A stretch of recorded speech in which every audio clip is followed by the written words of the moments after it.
how we're gonna lead this in, really. Well, I'm Madness. You're Red. Yes. Red What's up, Madness. guys? Yeah. What is up, uh, guys? This is this is Curly Red coming at you. We got something a little different for you today. this is his first interview, and he's going to interview an author soon. Spoiler alert for later upcoming episodes. And this is my first appearance on anything from TSACast for anyone who is interested in Bakker, but clearly there's a niche group who watches. You've brought back, revived kind of social media for Bakker in this terrible time. Well, I'm glad. Yeah. What better time to start the second Apocalypse series? Than in the second Apocalypse? Yeah. I actually had, not trying to get anything like that in there, but I have masks made that have the second Apocalypse. And someone online said, most people assume it's kind of like a Christian thing. Some people online or in the public, wherever, have actually asked me about the books. Like, is that a Christian thing? I'm like, no, it's my favorite fantasy series. I'm just a big nerd. It's not like some weird joke or like weird Catholic premonition about, the revelations or something, right? Yeah. Come join us at the Church of Nothing. we have proselytizers, right? Like, go door to door for Bakker. Yeah, definitely. I mean, like, I already could like, oh, I'm part of the Bakker cult now. You kind of low-key are leading it at the moment. Like, so, one thing I wanted to say, like, straight up, let's obviously, for your sake and for anyone watching, this is, I guess, spoilers for the Prince of Nothing trilogy, right? We want to like, you've done some great spoiler-free stuff. Honestly, fantastic. Better than I think a lot of longtime fans could summarize. You did whole, like, what, 8 minutes, 16-minute videos on spoiler-free stuff. Yeah. Tough, especially with the darkness that comes before, really, and 1,000, all of them. They were tough. It's just so much. Bakker is an amazing writer. So it's easy to just get lost and talk about that forever. But I mean, on top of it, it's just a lot. You're getting hit with a lot of factions, a lot of different people, religions, just right. a whole lot of stuff to like that you got to soak up, You did amazing on Darkness. And that's the thing is, like, you're like, Yeah. how much of this do I show to the reader? You know what I mean? Because you want everyone to get, you don't want to spoil it. But at the same time, when you read something like A Darkness That Comes Before, you know that you can't just say, hey, this book's about or the beginning of the Holy War, and there's some characters in there and it's pretty dark. Like, you're gonna, like, I really feel like that book needs a little, like, kind of like the review I did is almost like structured to help the reader, because I feel like some people are going to need that. It's an amazing book, but it's not exactly super easy to get into. Did you, so beyond the books, did you go on, like, the wiki? There was a wiki at some point. No, or there's the forum. I've tried to stay pretty, like, I've tried Sure. to, like, stay as much as I can off of a lot of the, like, lore sites and stuff like that. I have been pretty fortunate to find that, R. Scott Bakker Facebook group, which those guys are really good at keeping things spoiler free for you, especially when they know they got new meat. Dozens of us, one of us. Yeah. Very, very good at, like, keeping the mouths closed until the right moment kind of deal. You know what I mean?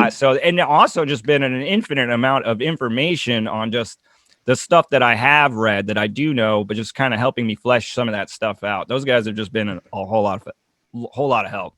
We talked about some sword and sorcery, so you were kind of prepared for Bakker coming up on that, right? Yeah. I mean, I knew Nair is a sword and sorcery character. Yeah, he's Conan on crack, right? Absolutely. I love Naor. Like, he definitely has a place in my black heart for sure. But yeah, sword and sorcery really is like what the kind of stuff that I love. Like, how sword and sorcery kind of evolved is really like it evolved into the stuff that I love to read today. You know what I mean? A lot of the stuff that was sword and sorcery and how it's evolved today is called grimdark. But right. I mean, it's so hard to really nail down what the fuck is grimdark, you know. Maybe we'll sideline that one for I'll tell you, it's like, dude, Bakker checks all the boxes, but it also goes well beyond, you know what I mean? And so does Richard K. Morgan's, but it's like, that's the kind of stuff I really wanted to like kind of get into as a reader, as a fantasy reader, because I really started pretty, low. Like I read a lot of action-packed books, a lot of stuff that didn't have crazy plot, it was very character driven, straightforward, plot point to plot point. And I did that. I lived in that world for a while and I enjoyed it. I still do like to read books like that, but I had to work, do a reader workout because I knew, like when I read Gardens of the Moon a while back, I really enjoyed it, but I also understood it for what it was. And it was like, dude, this thing's got a lot going on and the books aren't getting any smaller. Yeah. I kind of like sidelined that one, but then it made me understand like, oh, if I'm going to get into this Prince of Nothing trilogy, maybe I need to prepare myself a little bit more. So, I just dug in, man. I really did. Erickson does say that he has sword and sorcery in his heart, like writing a lot of his stuff as well. Malazan is huge. Due diligence, the prologue. Oh, right. Yes. Yeah. You got to do the prologue. You got to talk about the prologue. Okay. So the prologue in Darkness That Comes Before I think one thing is, it's probably going to depend on the reader, but personally for me, that was the prologue was like how I knew I was gonna get ready for that book. I literally had the book on my shelf for a couple months. Like I've known about the book for years, but I had it on my shelf most of the year. And I started picking up the book and reading the prologue, and I'd read it and be like, all right, that's pretty cool, and I'd shelf it again, and I keep picking up the book and reading the prologue. Torturing yourself, man. Until it stuck. You know what I mean? Like I read the prologue. I think it was in October, for the whatever time. But when I read it, it was like it hit, and I was like, "Oh, okay, I'm ready." I'm ready to read this. And then you had mentioned you went back and like read some other fantasy too, right? Oh yeah. You had started and stopped alongside reading the prologue, so you were. I think you made a post somewhere, or whatever. I'm just an internet creep, right? But like, you made a post somewhere on one of the comments, probably, that you had to like work yourself up. Yeah, like you knew it was something special. You had to work yourself up to it. Yeah, that's the thing, and I think that it's not. I think there are other series out there like that as well. It's just, of course, there are these masterpieces, but they can also easily be misunderstood if you're not ready for them. And the last thing I want to do is be the guy that's like, this sucks, but I did, well, like where I wasn't ready for it. That's the reality of it. And I, what I mean? It's like, so I wanted to be ready for it. So when I did actually digest it, I could review it correctly, like, and not from some like, inexperienced angle, I guess, or whatever. I had a lot of respect for Bakker before I even knew anything about him, I guess. You know what I mean? Yeah.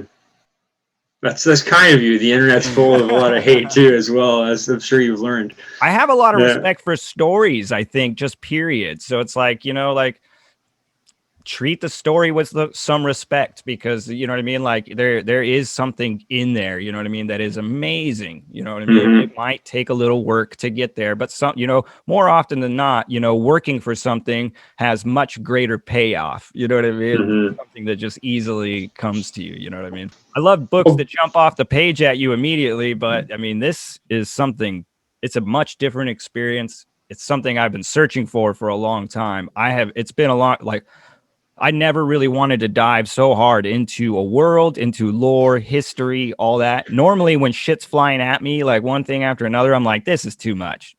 But this... Well, you got them on the shelf behind you, right? Yeah. It's just like, after, like, especially after The Darkness That Comes Before, I was like, dude, I can't get enough. Like, just keep it coming, and whoo.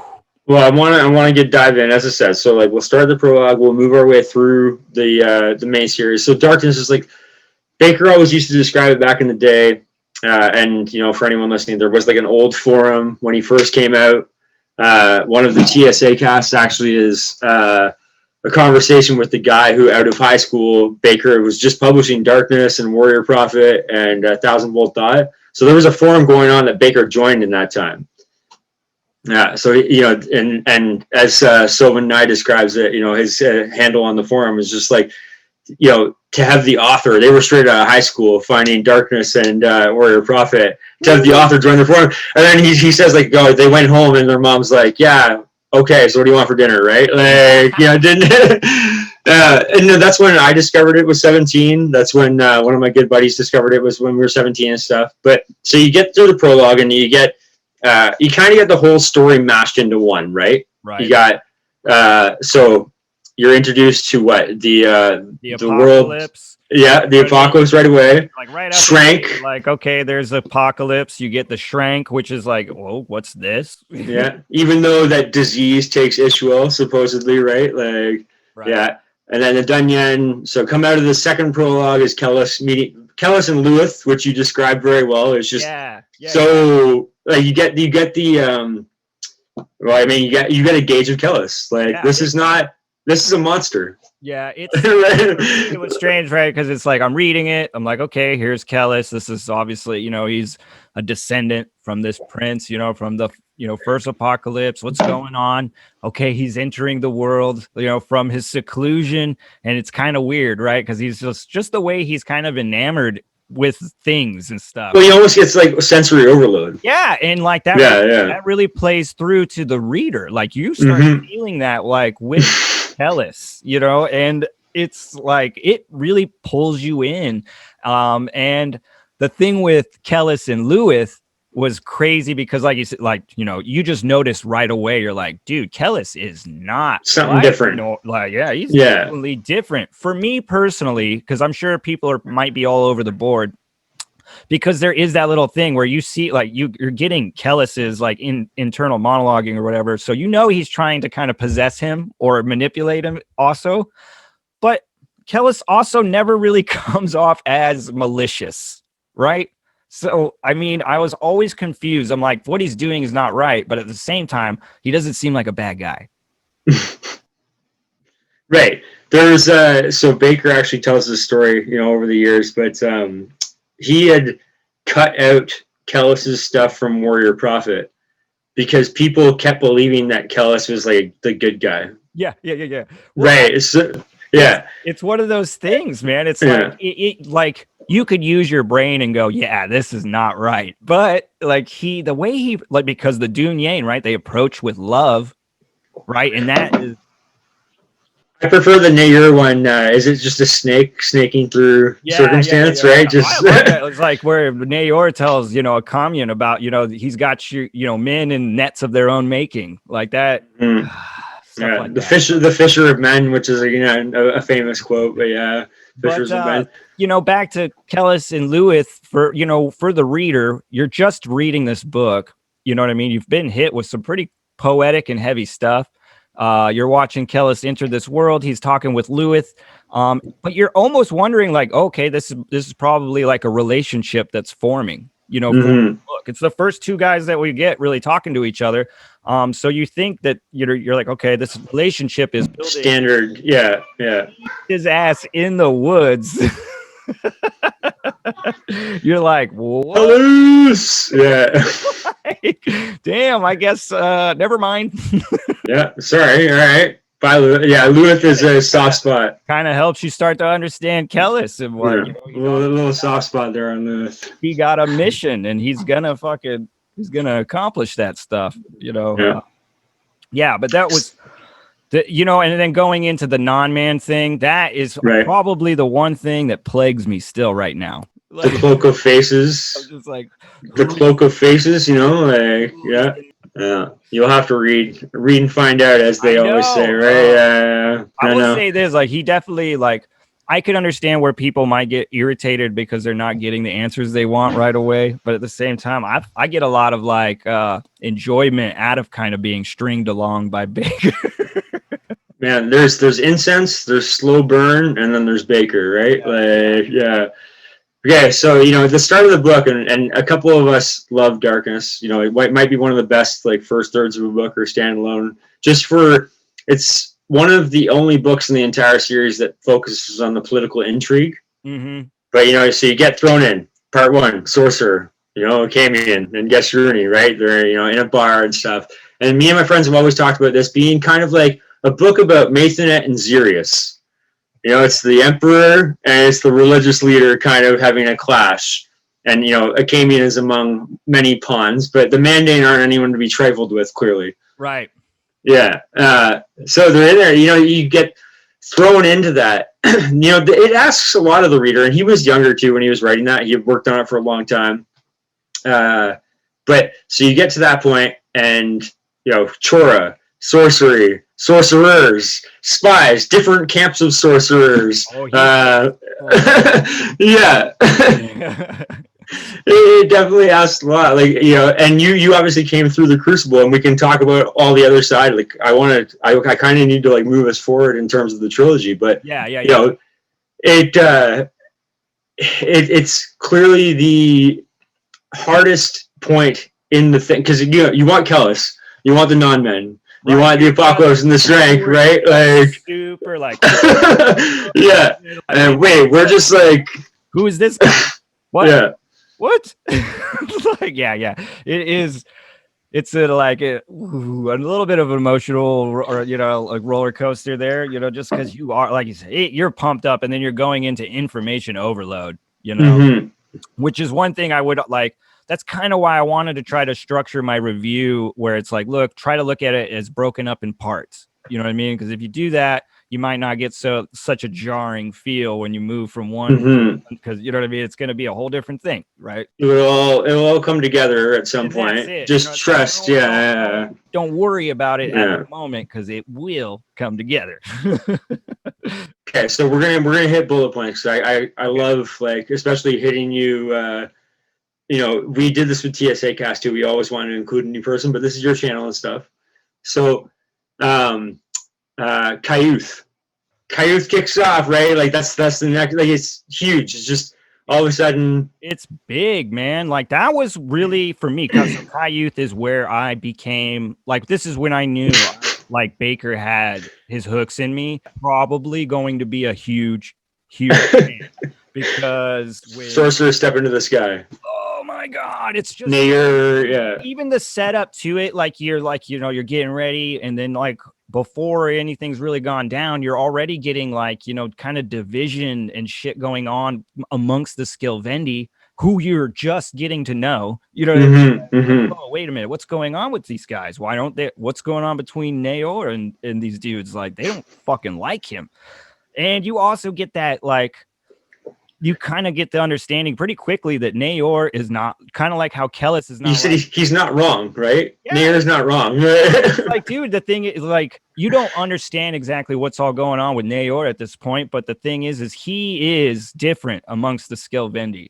And maybe if he would have been the motherfucker leading that show, because we could easily argue, right, that Skilvendi custom is what made them lose that battle. So maybe a Skilvendi that was, you know, had a little Dune Yang, might have took it a different route. But one messed up by Moangus. That's a whole different other story, though. And then we don't get, you know, what we get. And I do, but I love how that whole thing plays out, you know, because that is when we really kind of do get some sorcery coming in.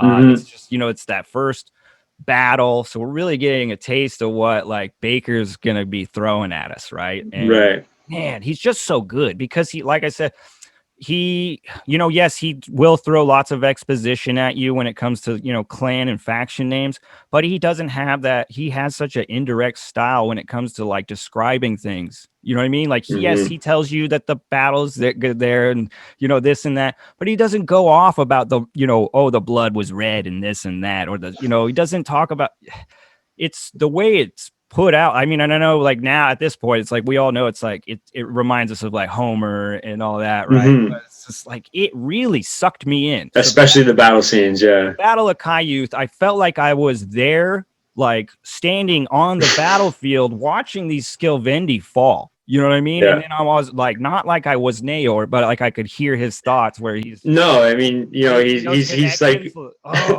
telling the Nansur, like, you know, who's gonna come and get me, right? Like, it's It's intense, man. And that's the thing is like I had just not read a battle like that. You know what I mean? At least not since I had read, and I haven't even actually read the Iliad. Like the version I read was in it when I was a kid was like the kid version. So it's like, you know, it's not like the Odyssey is the one I actually think you'd enjoy better. Yeah, I read that one too, but once again, the kid version. Right. Yeah. No, I think you'd enjoy that better for sure. It's you know, again, a tale of strife. Really that was the stuff that once again, as far as literature, you know what I mean? Because I was always really big into fantasy, like from movies and stuff. But it was the Iliad and the Odyssey and those stories that really pulled me into like going, oh shit, like these books are cool. Like, well, and like dragons and, you know, creatures and stuff, right? Like really just his style. Like you said, it's going to make you do some work. You're going to have to work, but by doing that work, it immerses you in the moment. And you are there during these crazy battles or, you know, heartbreaking scenes. And when, you know, when the story starts becoming a little bit more real, man, it's just. Well, you know, I can't leave out as well, like Asmonet, you know, we get that whole like Proyas and Inrao. You know, one of the best scenes is one of the best arcs, to be honest, is all of them chilling in Asmonet's apartment, you know, planning like stuff, not knowing what's real, and then Inrao gets taken out. Like he commits suicide to warn Acamian that the consul's real, right? Like that. And that's another thing too, right? So on top of everything that Bakker's throwing at us, that's just kind of normal. We're also getting hit with the, you know, the consult, the skin spies, the Synthes bird, all, you know, like we're slowly starting to get that stuff, right? Like, and it's confusing because you're like, what the hell? Yeah, bird with a head, a man face. Someone's face is like clawed out, you know. Yeah. I mean, honestly, really, it was like with Gishruni when he runs, you know what I mean, in the core area where it doesn't work. You're like, oh shit, okay. Yeah, you know what I mean, like. So Bakker is already like just, you know, leading you along this great story, but he's also dropping in some just sinister, like original stuff. Honestly, the Enkoroi is something that after finishing this series, I'm like, I feel like that has actually influenced several other books that I've read. Possibly, yeah. I mean, we talked about like defining grimdark, and I don't really want to get into that subject necessarily, but you know, it's like the DSM or something, like the diagnostic manual or whatever. You know, you could have 300 people. One of my favorite profs used to do this. You know, 300 people in a room. Let's make up a diagnosis. You know, we'll have 8 symptoms, and you only need 5 of them to be diagnosed that way. And every single person in the room can have a different set thing, just based on, you know, the combinations of numbers, right? And so grimdark seems to be the same way, and like everyone can have the you know, eight different criteria for what grimdark is, but 4 apply, and then you'll have an infinite number, not infinite obviously, but yeah. I think grimdark is more of a novel, I mean the past 15 years or so, but this is how genres evolved and stuff. I think this is old guard, new guard. It's hard to like, for me, I'm kind of a little old school, so we're outsiders too. I'll get a little stuck in the past, you know what I mean? I'm like, oh, this is the way it is, like forgetting, oh yeah, things do evolve. Right. All right. So I'm trying to think. So Kafas coming back to Xerius and realizing that his uncle had tricked him because he was going to revolt. He was going to walk up the stairs, and Skaos is there, and he was going to revolt, and then like take the knee, nephew. Like, dude, so this is like I want to say this is I might be wrong, but that's also the same time where like we're getting Confus, and he's like thinking about stabbing his fucking uncle. Right? Yeah. Like, yeah. Exactly. He's come back with the Skillvendi. He's got the trail of heads all the way back to yeah. Because honestly, one thing I really admired about Confus was like immediately he felt intelligent. Yeah, he's an asshole. Like, but man, he's just psychopath too. But yeah. Yeah, an imperial psychopath. But he's smart. Like, he's the one guy that thought about it, right? He's the one that used the Skillvendi's custom against him. You know what I mean? I'm not saying he did it on his own. He obviously had shit tons of help. But, you know, Xerius and Confus are easy to hate, but they should be admired a little bit because they are intelligent. They're scandalous, man. They are cooking up fucking schemes all the time. when you get that moment where Confus is thinking about stabbing his uncle, it's a bit unhinged, right? So you're like, oh, he is intelligent, but he's also, he's unhinged. Realistically, both of them are. Both Zarias and Confus do not believe themselves even human. So it's just like they are horrible fucking people. It's like Alexander and his father or whatever, like back in history and stuff, right? Yeah. Honestly, the Crusades and like Dune were like big. I got real big vibes from them, but that was the other one was it reminded me a lot of Alexander and his father. Yeah. Some of their military campaigns and stuff. So the next question, if we want to cut back in here, so we just talked about Confess and coming up the steps to Zirius or Zarias, as you say, and Skeos.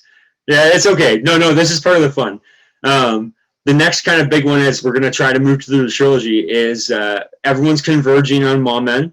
Mathenet's called the Holy against the Phantom instead of the schools, which is the worry, right? Oh, that's why all the sorcery schools, that's why Acamians. So everyone's, Acamians going there, whatever. You want to jump in there on Acamian, I thought. Like we start fleshing out Proyas some too here. Confas and Proyas on the beach. I mean, it's just like, honestly, Proyas is a character that took a little bit, like, because I thought he was kind of just an asshole, like a bit, in darkness. For Confas? Over Confas? Proyas. But you think Proyas is more of an asshole than Confas? No, not that bad. Okay, yeah. Like, just because of his faith, he's just, gives Akamian the cold shoulder and just, I mean? It's a hard thing to kind of swallow as a reader, just for whatever reason, maybe. But I really liked the way Proyas begins to like change and like his mind goes everywhere throughout this trilogy. But the faith versus sorcery, right, is a big deal. There's a lot of that, right? Yeah. But in that, like towards the end of Darkness, when we get a real better feel of teacher-student relationship, you know what I mean? Mathanet being in there. And Proyas. And then you have Mathanet and Proyas. That's an interesting feel. I mean, it was for me, you know what I mean? Because I feel like that's a big thing that's playing out throughout these books. It's a lot about belief and faith as much as it is about doubt, and I really do I really liked what Bakker did between the strain in the relationship between Akamian and Proyas, as well as just the strain between Proyas and his faith, like because he's constantly tested. But here in a moment, like, right, so we get really, that's like when we're starting to get Zynemus as well, right? Like, so we're pulling Zynemus, Proyas, Acamian. Zynemus, I love it. Zynemus, yeah. And then, how did you like the trip? Like when the book really kicks on at that point, it's like 300 pages in or something. It's, near the last quarter of the book. You haven't quite gotten to the Scarlet Spires trying to throw Chora at Acamian and stuff, but you're Kellis and Nair are crossing the steps. So, that moment when Nair walks up and it's like, on the mound. He finds Kellis.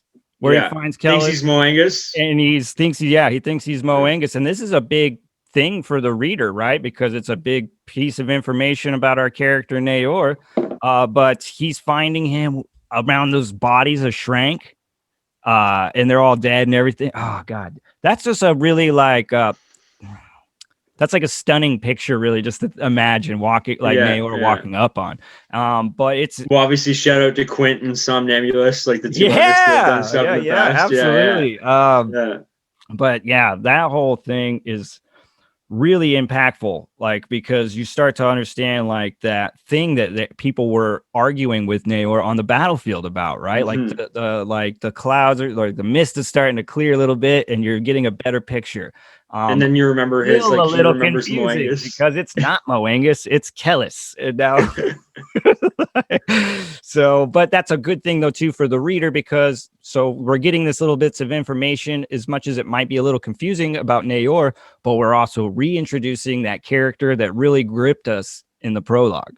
Yeah, that's when he cuts back in. Yeah, because I mean, at this point, like most people probably forgot about Kellis by this point, what I mean? And then all of a sudden you're like, oh yeah, fuck, cool. A lot of people do give up before that point, right? I would the parts. It's true. Okay, so now we've worked our way back before the skip. then the meeting, the council, and it's like an anti-climax, obviously. Like we know the other climax waiting us after this in darkness, but the anti-climax is this meeting of the council of, to determine who should lead the holy war. Yes, a Skilvendi barbarian or Confast, the greatest general in the imperial generations, right? Yeah. Okay, that scene is great. That scene is so great. But honestly, if you would have pitched that to me as a reader, I might have been like, I don't know, buddy. I want to work through this. You might want to throw a sword swing in there somewhere, or maybe a magic fireball. I don't know. It is an ending. Like, no, but yeah, that's the one thing though, right? It's just like dialogue. It's a moment, you know what I mean? Really. And it's brilliantly done. I was never more satisfied with less action because it's not like there is action, but it's in this, conversation. They're basically like playing, what is it, like Janan with each other or whatever. Like, you're basically watching the Skilvendi out Janan, the fucking guys that practice it on a normal basis. You know what I mean? And that's a huge, like impactful scene. Like for me, especially, like I thought that was what like put I already really liked the book. You know what I mean? Caius pretty much sealed it, but the stamp of like, oh my God, was like that whole moment where where they're trying to figure out who's going to lead us. And then we get that whole deal from Naor because Zarias has pulled out Zunarit. And he's all like, starving, beat up, skinny, like fucked up, and on a chain, got collar on, Naor look bad, and the best. It's like what Naor goes into is so savagely cool. He is nothing to me. He is not of the people. He's like, what are you talking about? That thing? That's nothing to me. It's nothing. He's like, in the Skilvendi, if you can't ride together or whatever, he's like, you're nothing to us. So that guy right there, the guy that you think is going to make me feel bad, right? Nothing. Like, But then he goes in, he starts talking to the Enrithi people about like what he learned at Caius. And when he says, at Caius, I learned that war is intellect. And he looks at Confess. At Confess, yeah. Woo-hoo-hoo, man, like hair, I'm like, it's so good. Like I said, to some people, I don't know if I put it in my review, but I try to tell people is like that moment when Naor is talking, it literally is like a Daniel Day-Lewis moment. Like you did mention this. Daniel Day-Lewis is known for these moments on screen where he gives these just powerful speeches or just delivers dialogue in such a hard-hitting way. And that is exactly what Naor or Sciotha does there at the end of Darkness, man. It is, and it won't be the last time he does it. Okay, so to round it out, we leave the meeting and, Kellis says something along the lines of, there's been too much truth here to Naor, who's kind of like, weirdly enough, I know it's like a buddy comedy, but at that point, Naor's the only one that Kellis can confide in, right? Like Kellis might be this unhuman machine, but like Naor's the only one he actually can speak truth to, right? For like a good first, because he's the only one that he can't fucking manipulate. Right. That's kind of cool, right? Because like it almost plays out similar to how like you have the Confis Martimus deal. You know what I mean? Like Confis keeps Martimus around because he's the one guy that's like logical, not gonna lick his boots. Well, I promise you we're gonna get there, but you have that moment in Warrior Prophet where Kellis is about to strangle Naor and he's like, wait, there's always one more use, right? Like, yeah. Okay, so last scene in Darkness before we continue on, because I do want to try and do this due diligence. And I don't know if this ends up being like an hour and a half or whatever, but that's kind of what I had set aside. We're only about 40 minutes in or something. So we got lots of time. So Kellis and Skeo share that look where Kellis recognizes that there are fingers. Yeah, when he starts noticing that the skin on his face isn't right. Doesn't behave correctly. It doesn't like move with the right face muscle. Akamian's the independent Sherlock Holmes, right? He's the independent consultant who gets summoned down to the dungeons. They tap him to come in and check it out. Yeah, I think he's going to be executed. Like he doesn't know what's going on, right? And that's what's funny, right? Because kind of at this point, like everyone that's there, because Kellis isn't one of the people that goes and checks it out. So Right. nobody really knows what the fuck is going on. Like nobody, like the one that might like, because the mandate schoolmen are always paranoid that the consult is out there. But- so Commune will always like have that in the back of his head, but still going Right. to this moment, nobody knows what the fuck this thing is. And when it starts doing the chi Like it opens its face and grabs the Acadian, and then Compass cuts his head off. Yeah. God, that's awesome, right? Like that's the one of those things. I felt like that part in there. If you were kind of maybe a little upset that there wasn't some big finale consult reveal, you know what I mean. If you weren't satisfied by the speech of Nayor, I do think that this little skin spy scene should satisfy you, because it's cool, it's dark, it's got kind of like hard hitting there, right? Because you're not exactly expecting this shit to go down. And it adds a whole nother little sinister element because it fleshes out that skin spy stuff, and we're like, you start the consult are in the great factions, they are right? real, they can literally look like anyone. So then you start thinking back, like, oh shit, like who's skin spy? Well, we knew, like, obviously Starcellus from that's when like for me, that's when like the whole Esmonet chat like part started making sense. When when we uncovered the skin spy, it was like, oh shit. And that's one thing though too, I gotta say I really admire about Bakker's work is the further I push into it, it's really made me think about what I read before. You know what I mean? Like as I push forward through the series, I gotta say like that I can't wait to reread Darkness. Reread it, the rereadability is great. I cannot wait because he's so good at like. I just want to say even about that, like there's 2 Esmonet encounters. One of them, we're gonna move on from Darkness. One of them is like up to debate about who visits her and stuff, right? But you're on Prince of Nothing, so let's move on. So we start off Warrior Prophet, right? So all that's gone down. The Holy War marches, and when you read Harold Lamb's Iron Men and Saints, which I think most Bakker readers should read, and even just like any history of the Crusades, he's clearly riffing. He's riffing off some very queer parts. He hits most of those beats in the Warrior Prophet, and this is public knowledge, so I don't feel uncomfortable sharing it. But this is the last book that Bakker ever smoked cigarettes for. Oh, really? So he chain smoked the entire time that he was doing Warrior Prophet, and then he quit after that. He hasn't like smoked cigarettes since. Well, good for him. Yeah, wrapping up the events of Darkness comes before. We have proof of readership that the skin spies are real, even if just to the reader. Acamian doesn't. You always get frustrated with Acamian as he moves through the trilogy that he doesn't report. Accurately. Like, doing, dude, just like even one missive, right? Just one missive off. A little bit. Okay, so we enter Warrior Prophet, and we were talking about how the Crusades, and everyone should read Harold Lamb's Iron Men and Saints. As context, but any history of the Crusades. So there was the Vulgar Holy War, which some lesser general led without the Pope's approval. Mathenet, the Shria is like the Pope in this context.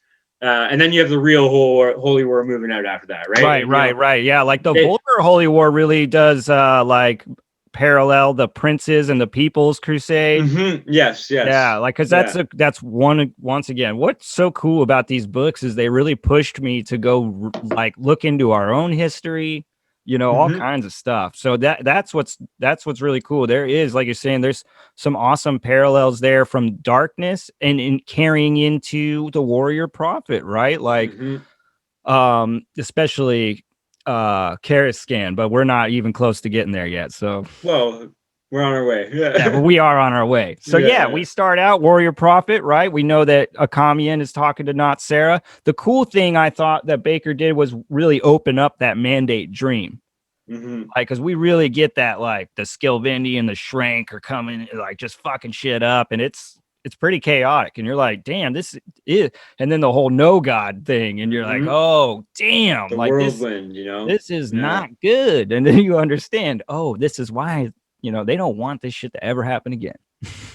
So beyond, like, I don't want to make this just a narration of this. That's another thing I wanted to check with you about. Like, what did you think about the dreams? Like, so now in Warrior Prophet, in the opening Warrior Prophet, you're getting like at least what the Mandan think is proof of history, right? Right. Honestly, the dreams, I didn't really care too much for the dreams, to tell you the truth, until the Warrior Prophet. Right.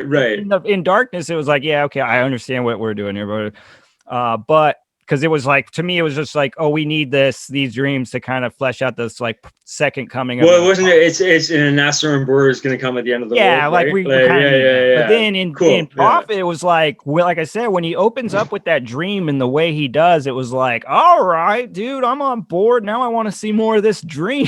Because I feel like it fleshes the dreams start to flesh out the story a little bit better. It's not just like an obvious, like.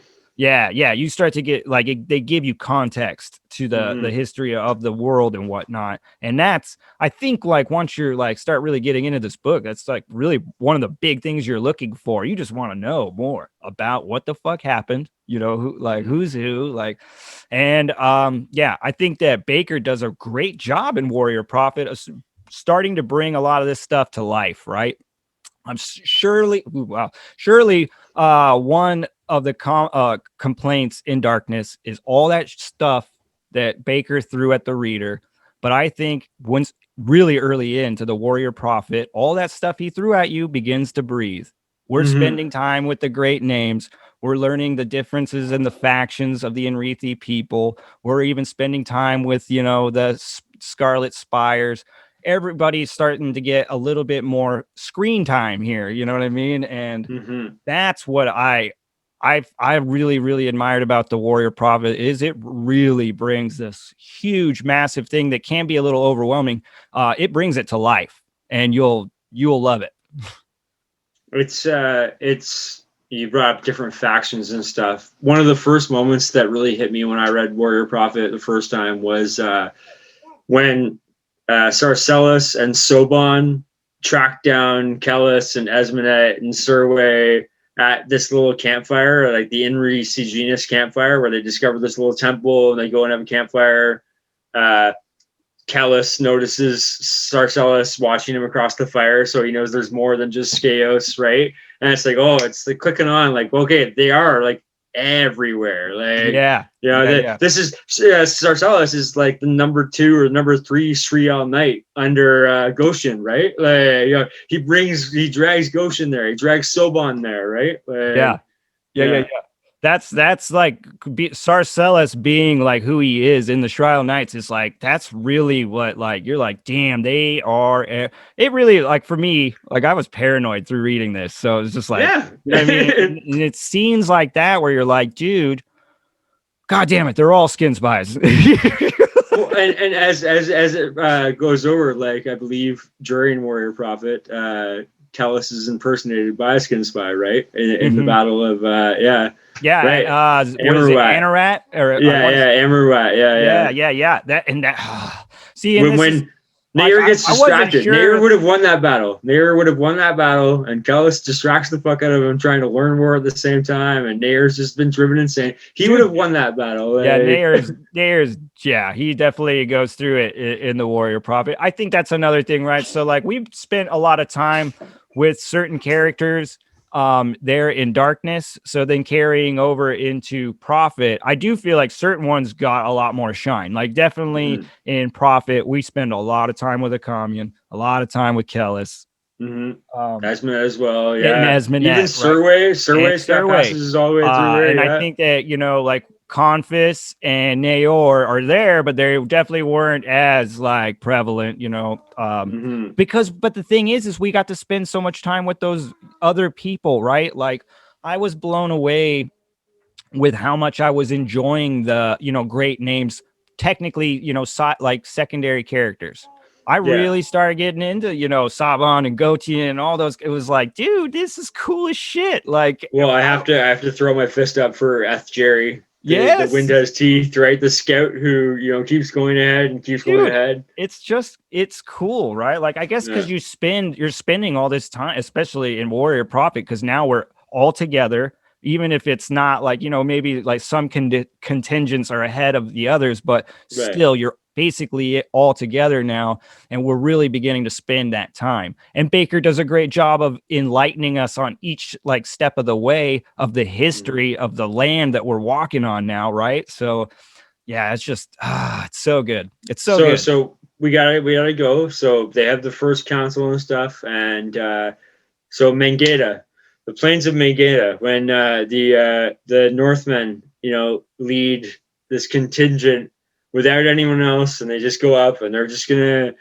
hit the Phantom as they want to, Yeah. And you had mentioned that this was one of your favorite moments because, again, it expanded like his battle scope. Yeah, this blew me away because, like I said, I was really sealed on the Battle of Cayuth, but this was something else. Like this was the Thunieri and the Galioth contingents or whatever, and right? like I said, Soban too, and you got like realizing that we're going into this battle and none of our like actual key focus characters are even in it, and it's like one of my fucking favorite parts of the whole trilogy. Like that is so amazing that you can do something like that, because it would be easy to be like, fuck man, we're with these guys now, like I want to get back to so and so, but wasn't like that at all. I cherished every minute with those guys, and it was just goddamn awesome. You know what I mean? Like the way he breaks it up between the first and second charges, painting the quiet on the field, all of that stuff. Like realistically, like because Saban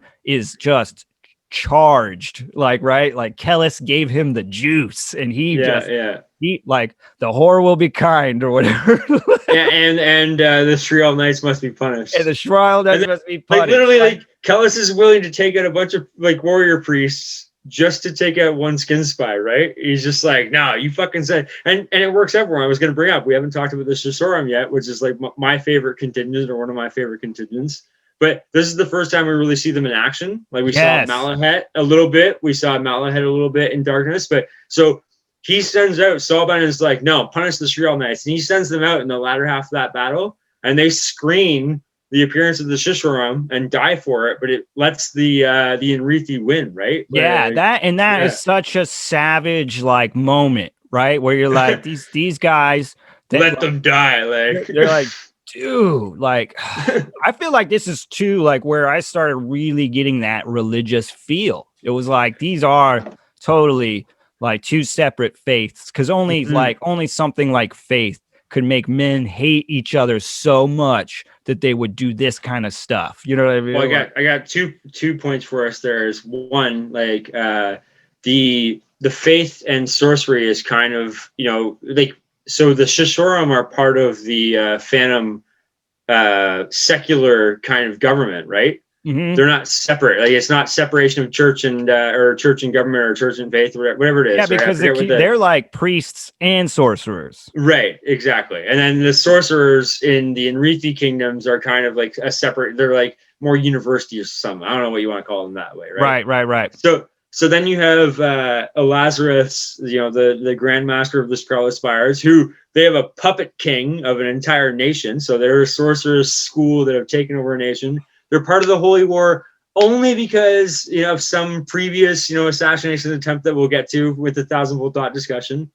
But so him and Iocus walk the field, and they're like, oh, they use this spell or they use this spell, right? Like not the humans, like the Galioth and the Thunieri didn't even know what they were getting into, right? They just kind of lucked out because some horseman blindsided the Shishoram or something, right? It's like, I love detective novels, so it's always those kind of moments are fun for me, because it's literally just two guys, some of the most powerful schoolmen in the world. If the mandate don't get involved, right? Which was something at the end of Darkness was like, oh, the mandate play the game now, right? Because they think they're responsible for the skin spies. And it all gets like overturned. So we've gone through that. And I wanted to ask you what you thought about the whole Scarlet Spies mission in Warrior Prophet, because this is when there's a whole queer arc there. Yeah, actually, I really liked that. Yeah, I liked what Bakker did with the Scarlet Spires in Warrior Prophet, because honestly, in Darkness, like especially Eleazar's character, like he comes off super pompous, just like, oh fuck this dude. Feed me grapes. Feed me grapes. Yeah, like, and but then in Warrior Prophet, I feel like we start to get a little bit of like insight to Eleazarus, right? And we like it doesn't make him not pompous, but I mean, you kind of understand his motivation, right? And you can kind of get behind him a little bit. And that's one thing that Bakker does amazing with everybody. Everybody that you get a perspective from, he writes it well enough that you can see their side, even if they're fucking bad.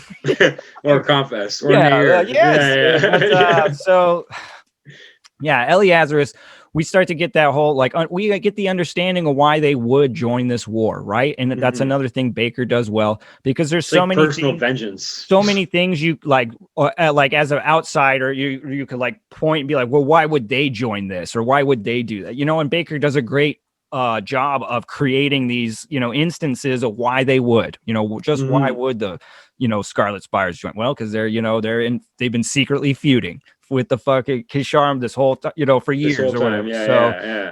That it makes perfect sense. Again, over the skin spies too, as we'll learn, right? Yeah. So but then too, like, right. So the cool thing about that is we get a taste of the Scarlet Spire's magic, really, right? The flame sparrows and stuff. Anything with an analogy, right? Yeah. Anagogic. So like, you have a burning fire, a dragon, flame sparrows, as you said. Yeah, if they could think of grenades or whatever, they had like Molotov cocktails from back in the history. It's cool as shit. Like it's like a lot of times you got to pay attention. You got to pay attention because man, there's so much cool stuff. You'll blink and you'll miss a sentence. It's crazy. Yeah. Like I can't wait for my reread, which might probably be next year because I'm not even in aspect yet. So, but I know that it's so easy to miss something in these books because they are so loaded with just gold. So the next major one obviously is Amarat where Nair loses. So we have the first real, like, the camel ride against Kellis when Nair stops seeing the flags, right, and stuff. Skoros is playing him. And then, to be honest, I think in that Battlemaster conversation, he gets falsely declared the Battlemaster because of this, even though he flees and finds Surway and stuff. I'm not really sure if that's right or not. But anyway, so Kellis is asking kind of a confusing thing, right? Because you're watching Naor just go mad. Not that he wasn't already. And it's from his perspective too. So what can we trust? It's like death of the author, or like what's the other part called? An untrustworthy perspective or something. Yeah, yeah. God damn it! What do they? I know we're both failing right now. It's horrible. My fault. I read books. Include this part. Yeah. No. So he reads the unreliable narrator. That's what. Thank you. Bless. So yeah, and then Kellis is like, wait, they're telling you a lie, and now we're here, and then he stands and he keeps the Swazon standard full, like standing up, because he fights all the Queergree, which are the camel warriors out of the Carathe, which I believe we're coming up on the Trail of Skulls before Karistan here, which is a whole other thing, right? Yes, but. So anyway, so that happens. God, yeah, dude. Okay, so when I keep thinking back, I'm like, Jesus Christ, there's so much stuff. I know, it's intense. It's intense. Which is hard. Why this might be like you have the hard task of editing this afterwards. Yeah. But because we're like, God damn, where are we? Warrior Prophet's a meaty book. So we're before the desert. We're not even out of the desert yet. Yeah, because I'm like, shit, what about a commune going to the library, and then we get the water supply? Yeah. So we're going back to coming off Amarat, right? Okay. Nair's Kellis is defending the flag. Well, I guess we were halfway through that, but Kellis is defending the flag, and Nair is running through the camp. Right. And this might be kind of it's kind of a confusing time, right? Because you're like, what the fuck is going on with Naor? Like, and from my understanding, it seemed to be that it's a lot to do with, Kellis can't cut through to him on the inside, but Kellis has been cutting through and changing everything on the outside around him. Manipulating his circumstances. That's like, yeah, like Nayor's like everything around him has been it's like like that in its own way is beginning to like feed into his madness. Mm. Not sure if I'm right on that, but No. I mean, you watch, as we'll get to the Thousand Volt Thought. But so we'll move forward through the Carathea, the Great Thirst. And as you said, Kellis basically like finds water by probably traditional means of finding water. But everyone's kind of amazed by it, and Compass is destitute. Compass fucking hates him for it, obviously. Yeah, this is the great, like, right? Because like along the journey, Kellis is just becoming shinier and shinier, and and you just see Compass is just grinding his teeth, like just motherfucker. He's supposed to be the shiniest person out there, right? Yeah. Oh man. Yeah, and then we carry ourselves to, obviously, which is the huge part of Warrior Prophet Karascand. Yes. That last third of the book is just everything. The whole series is kind of defined in that moment, or in those, in that siege, which is also, as we said about the Crusade. I want to say it's the second or the fourth, but the idea that there's a betrayer who lets them infiltrate the city, and then they get besieged in the city they take. Antioch.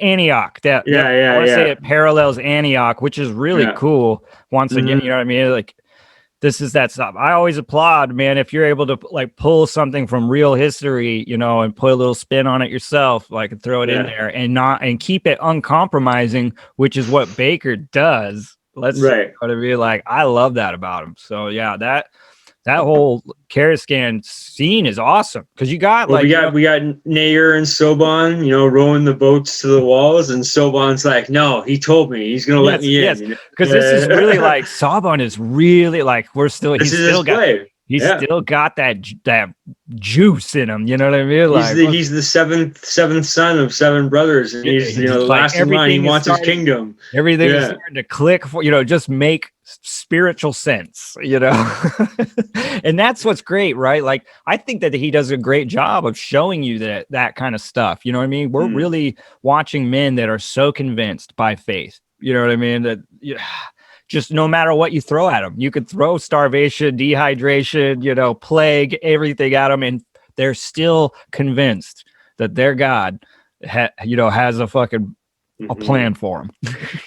I grew up like Roman Catholic and stuff, and I'm pretty much agnostic today, but it's one. I have people that I've recommended who are fantasy readers, but they're also like full on faithful, whatever religion. And they won't read past Warrior Prophet because they don't like the critique, that's obviously in there. No, I mean that's the thing. It's like, and I say, I try not to go too far into it, but like anytime I'll probably recommend it, I'll also kind of mention that it's like it might go too far for some. You know what I mean? And it's not just saying like, oh, it's going too far because it's bloody. You're like, no, it's like this might push your mind into an area that you might not want to go, depending on how you are with your belief system as it is. You know what I mean? Like I could definitely see this touching a sensitive area for somebody that had a lot of faith. Yeah. And this series is really built for like a guy like me who loves to question everything. You know what I mean? Like I love this kind of stuff. Well, there's a lot of guys and gals out there who do, obviously, right? Yeah. And we get to the crucifixion allegory, right? In Karascand, the circumfix is essentially the crucifixion, in the sense of it's extra because of Surwa, right? Or Surway. Yeah. Right. And everyone, like, I always love Quint does this in his drawings and stuff, but or Quintain does this in his drawings, but everyone in the book, he says all the artists who did the further renditions, like on the flags and stuff going forward in Thousand Volt Thought, Bakamian makes a quote early on in Thousand Volt Thought, like, oh, everyone forgot about Surway in the artistry or whatever, right? She was just kind of a placeholder there. Before we get to Thousand Volt Thought, though, like, so that's actually like really interesting, right? Because it's always just technically Kellis on the circumfix, even though she was up there. It's very, very subtle, very subtle. Yeah. See, that's not the like. I can't wait to go back into. Yeah. And obviously one of the greatest scenes in the books is so we got the mob around Umiyaki. We have Yes, you the know, the tree. circumfix with Surway and Kellis hanging from it. Kellis is apparently, you know, near unconsciousness and stuff, and he's having these weird dreams, Right, right? and he's Dreams of the no hearing god, perhaps the hearing the voices, voices. yeah. What do you And see? then Nair, you know, like kind of like stumbles through the crowd, you know, and he's working his way up. And Lazarus is up there as the Scarlet Spires because they want answers about, because they just discovered that their king died of disease, remember? And he ends up being a skin spy. You know, Proteas comes close, but they, you know, succumb to disease in the siege. And so everyone wants answers, and they're all like, tear down the warrior prophet, or like, make him hang, right? Like, and Yeah, then because I they mean, literally, like it's a shit show at this point. Like they've like been beaten down all the way. They finally get to well, and there's an Kazakhstan, army out of the and city and walls. then they think that they're, you know, using the traitor. They think that they finally got their victory, but their victory is quickly soured because now they're just fucking surrounded by the enemy and starving to death. Mm-hmm. Yeah. And I love that though too, like because I love it plays out so like organically, if you ask me. Not that I've been in that situation, but still, like when they're surrounded, shit is bad, and everyone just starts pointing fingers, right? Yeah. Like, I love finger pointing, right? yes, Yeah. dude. Like, I love it. Like, it's such like it's. I feel like it's a very human thing. Yeah, absolutely. Well, except for the you know, the inhuman monstrosity walking through the crowd, like Yeah, Nair is coming up. absolutely. You know, he's going to, you know, everyone's there. So then, uh, you know, he remembers, quote unquote, the secret of battle. But then you know, he notices the burns on Sarcellus's face when the Enrithi tried to take out all the skin spies earlier when Mhm. Kellis was running from them and stuff, and challenged him to a fight. And you know, that moment is just, you know, when he cuts off his head and like above the crowd and throws it at Lazarus's feet, you know, like that's it. They tear down Kellis, and obviously Nair doesn't want to do that, but his mind is Yeah, so he's all over the place at that yeah. moment, right? Like, and it's great though. I love that little, you know, fight between Naor and Sarcellus. And is it Gotian that's like, Yeah, Goshen's yeah, like, he's where like, did you learn to fight like where'd you that? learn to fight like this?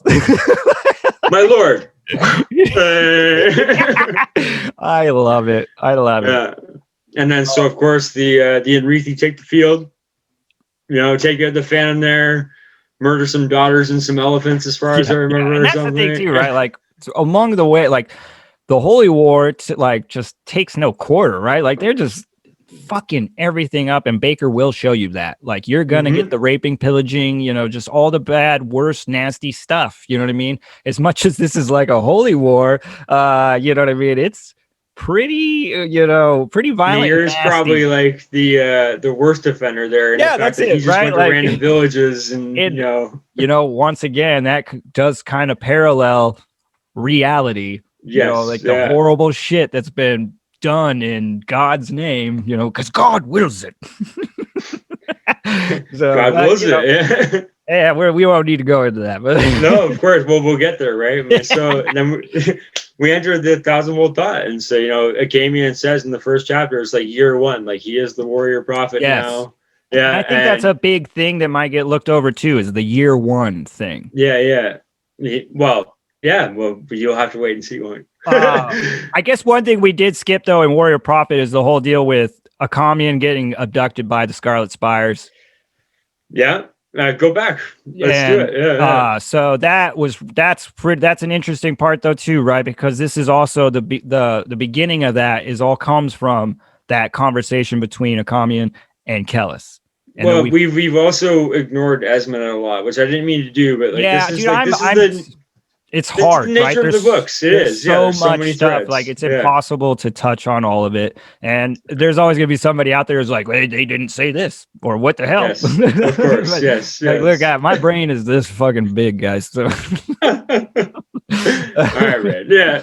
No, and you know, so that moment is also when you realize that sorcerer's power is, especially mandate sorcerer's power, is something to be contended with, right? Absolutely, seven guys try to jump him in the library, which is like poor form, guys. Wait till he comes outside. Like the library didn't need to suffer, right? Yeah, no. And then it definitely was nice to see, because we have, as a reader, been kind of teased of a commune's power. You know what I mean? Like, and we really get a good taste of it. And, by the end of it, you're like, okay, I get it. Like, yeah, he's a bad motherfucker. And all the Mandator like him, apparently, right? Dude, honestly, that was really like that when he got abducted and all that. That was when my whole opinion of a commune really began to shift. You know what I mean? I really dug this whole thing, but that no matter how hard you try to get the information out of him, his like connection with Seswatha, no matter what, won't let him betray that, like the gnosis or whatever. And I thought that was so cool. I mean, it's heartbreaking, right? Because literally you could do anything to this guy. Well, Zinimus, right? As you said. You know what I mean? Yeah. It's so heartbreaking, but it's like, it's cool at the same time, man. He's one of my favorite characters, man. He really is. And like he just gets punished. Like that when we're working through Thousand Volt Thought too, like I want Iocus's eyes, right? Yes. Yeah, and like he tries to put them in, and like you're not gonna be able to see, man. Like I'm sorry, it's not gonna happen. Yeah. And it came in, I just stared at me. So his friends trying to look in the mirror, like inserting other eyes, right? Yeah. And that was all, and he blames them for that and stuff, right? It's a rough ride. It is, absolutely. And even like, so when we go back to the year one in Thousand Volt Thought, so Kellis is, actually, you know what? That's a major point in, I believe it's in Karaskan when it came in and sneaks in. We can't really skip this over. Yeah. Because it's so heartbreaking. But, he comes in and Proyas is sick and he goes to find Proyas and he's like, come back after like, I thought you were dead. And then he goes and like Proyas tells him where Asmana is, and he goes and he's like, what will it be next time? Like the kingdom of the Nansur or something. What will it be the next time I die?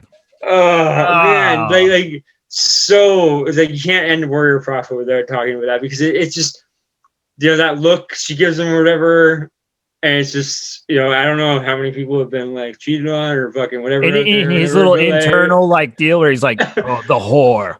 Oh man, yeah, you're right though, right? Like, because you're talking about like, this is good that we are touching on this, because this really brings that love story element in here.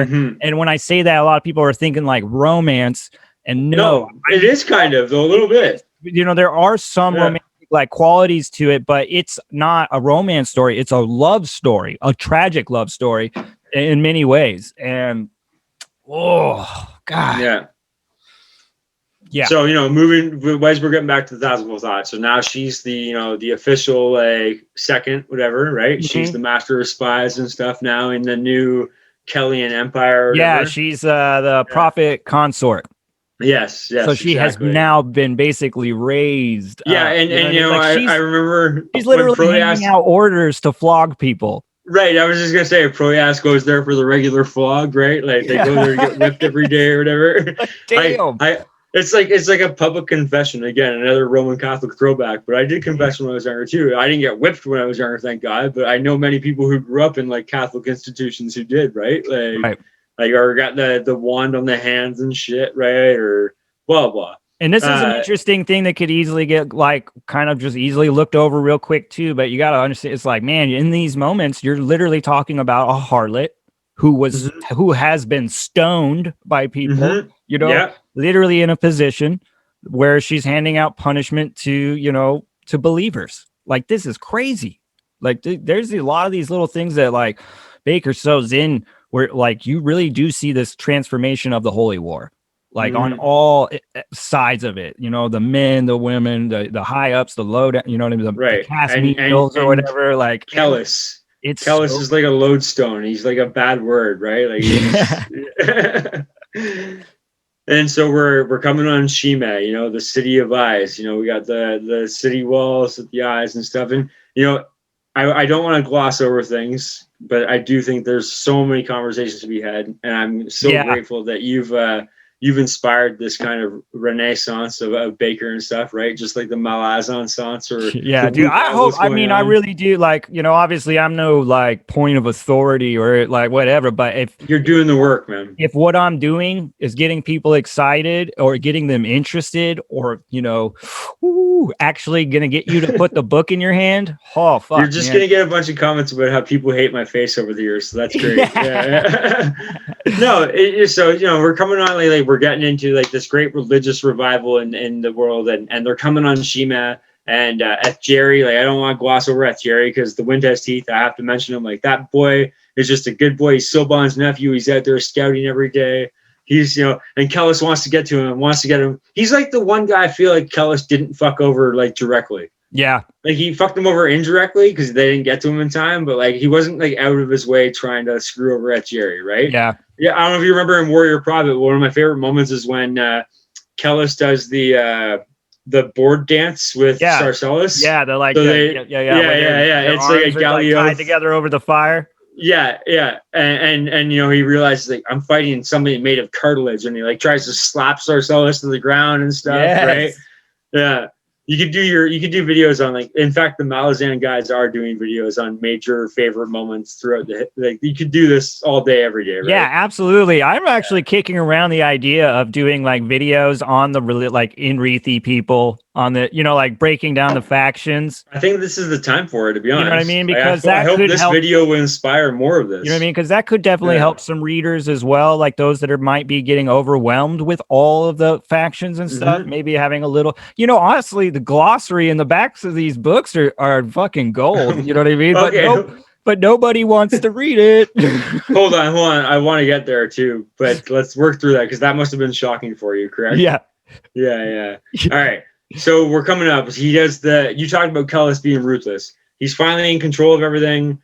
He's kicked Confess out to Jokta, which is a great Nair versus Confess in there. It's crazy. That is so cool, right? When we see one of my favorite ever. Yeah. Kellis finally just, you know, when Confess tries to make his move basically on Kellis, and Kellis is just like, get out of here. Like, check this and Nair out. talks about he sees like he sees the magic from inside the Dunyan's perspective, but he also knows enough to be outside the Dunyan's That's what's cool, right? Because like we're seeing like Naor, like we get those bits of perspective from Naor as he's watching this whole thing go down, and he's like, how is he doing this? Ew, yes, it's so good. And it's so great. Like the way that it like to have Naor be the guy kind of overseeing the Jokta deal.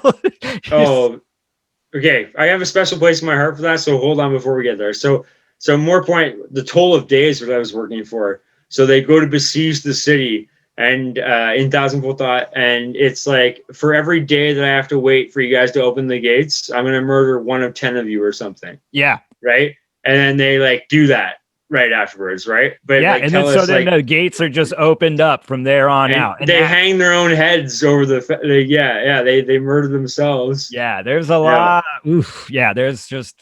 All right, let's do Jokta first. So we have the Rat of Warrens. You know, Kellis sends Nair to watch Confess, and he's supposed to like kill Confess, but Nair's like, if he wants me to do that, that means I'm being fucked over in some way, or I'm gonna be right. Like he's told by Kellis through Proyas to assassinate fucking Confess. That's really what you're being sent to Jokta for. And while Naor's there, he goes, yeah, you know what? I'm not killing Confess. When I first read the books, me to do this reminded me of like World War I, and it was the first time in the entire trilogy that I was really surprised. I was like, where are you going with this? And then the Scarlet Spires, like Confess has a secret trip to like sneak them in, you know, with Chora under the hold, so they block the sensation and stuff. And then all of a sudden there's like, let's break through the walls, let's create a mess of this city, you know. Dude, that's just another great Naor moment where he's just like, I know nothing of your gods or afterlife, you know. But I will die for you and I will kill for you or whatever, right? The fucking Answer Empire will cry for all the people. They'll weep for the fathers. And you're like, fuck yeah, man, let's do this, dude.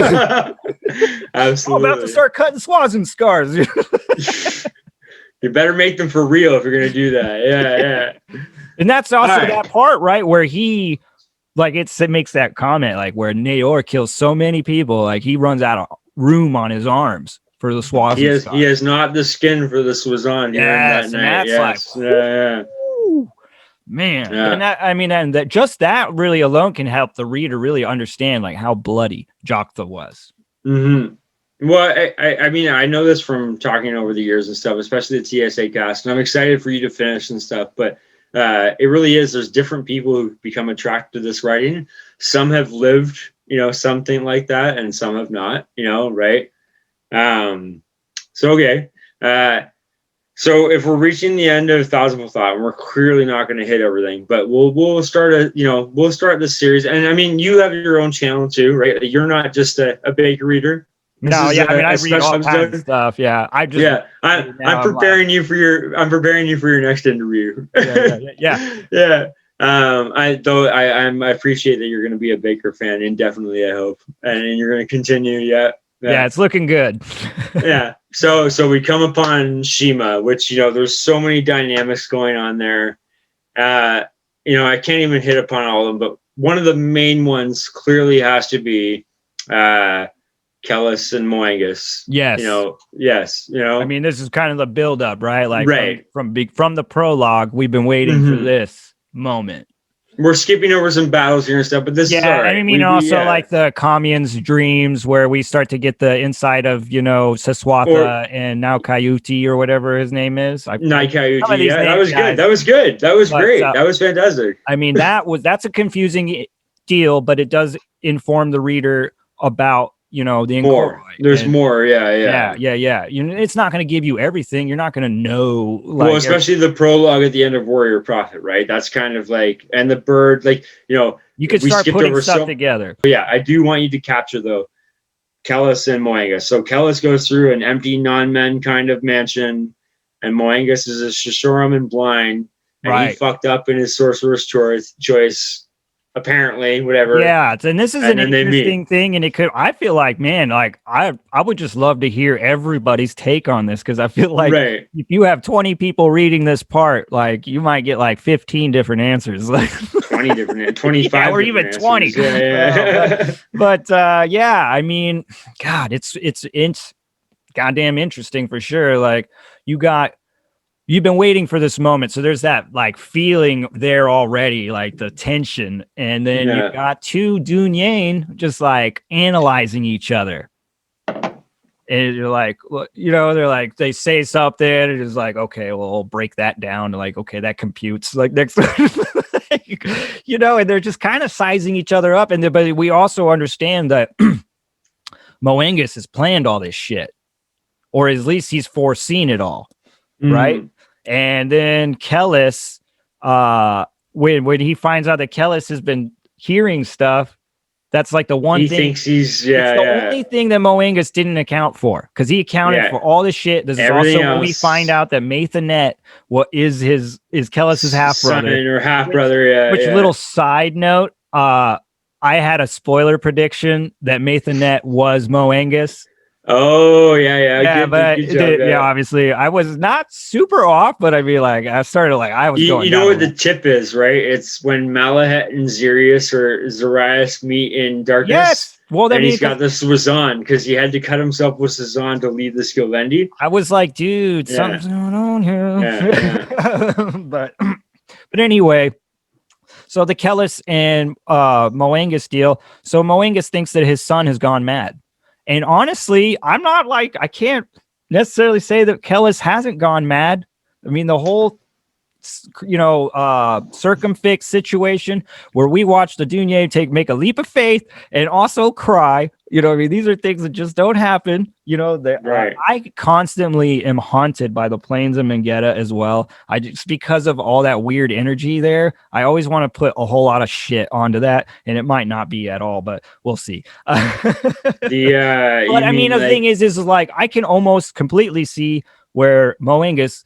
I could see his side where he's like, yeah, my son is fucking nuts right now. What the hell happened? Like, I thought I saw this whole thing play out. What the hell are you doing here, boy? Like, and then Kellis just being like, dude, you don't know what's up, Pops. Like you you have blinded yourself physically, and you know what I mean, like you will no longer be able to see further than you've already seen, and you're just going to work yourself into the Right. same The old shit thousand-fold thought. Yeah, yeah. Only went so far. in your Yeah. fucking mind. Like honestly, like this stuff is hard to like digest like easily. Like I read this part a couple times because I'm just like, really, my mind was getting bent a bit, you know, and not a bad way. This is good, right? Like it's good. Well, it's interjected with all the battle too, right? It's just like, man, I'm glad that like I could read something that's, you know, forces me to think, stretches my brain a little bit. That's a good thing, you know what I mean? Like, but you're gonna have to do a little work, right?